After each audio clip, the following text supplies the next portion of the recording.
Thank you, Paolo. Thank you, Pascal. I will immediately continue to speak about the digital euro, which was one topic on which I spoke together then with the topic of euro area competitiveness, and then finally a few words on capital markets union, banking union, and the EIB. On the digital euro, I think the timing of the discussion was really appropriate. This is important, an important topic that deserves an ambitious pace, despite the fact that it is a very complicated issue. I insisted on the fact that other jurisdictions are developing their digital currencies, and it is important to strengthen European strategic autonomy that we go ahead. The digital euro per se adds an additional layer of safety in the financial world, and in particular in the financial remit of Europe, and therefore it is an element of additional safety in the euro area, and I underlined that as a very important factor because, as you know, the ESM has in its mandate financial stability.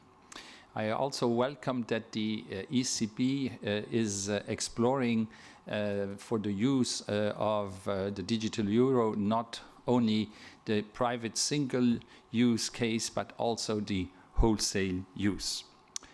On euro area competitiveness, I found that we had a very good discussion, and competitiveness is a topic that has been highlighted by the Draghi report and is a topic that is there to stay because it's a long-term challenge. This being said, without better competitiveness of Europe, we cannot have better growth.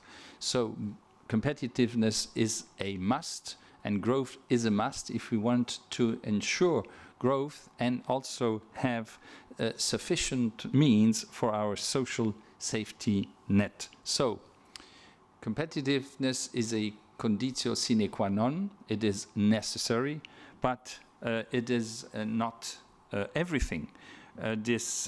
What we also need to have is resilience, because resilience goes hand in hand with competitiveness. And when I speak of resilience, I obviously think of the capital markets union and also the banking union, which is two areas which are in the remit of finance ministers. And the president of the Eurogroup insisted particularly on this item, that this is in our own hands.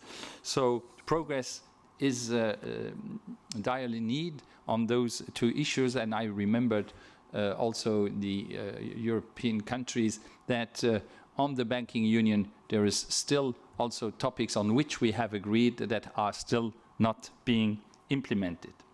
Last but not least, we had a good discussion with Nadia Calvino, who as new European Investment Bank president presented new initiatives of the EIB to close the funding gap for SMEs and also the innovation gap for SMEs.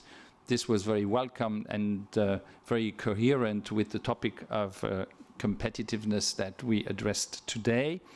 The EIB has been a champion to crowd in private investors. This additional initiatives are therefore very welcome and will help Europe to finance the dual transition in the field of digital and climate change.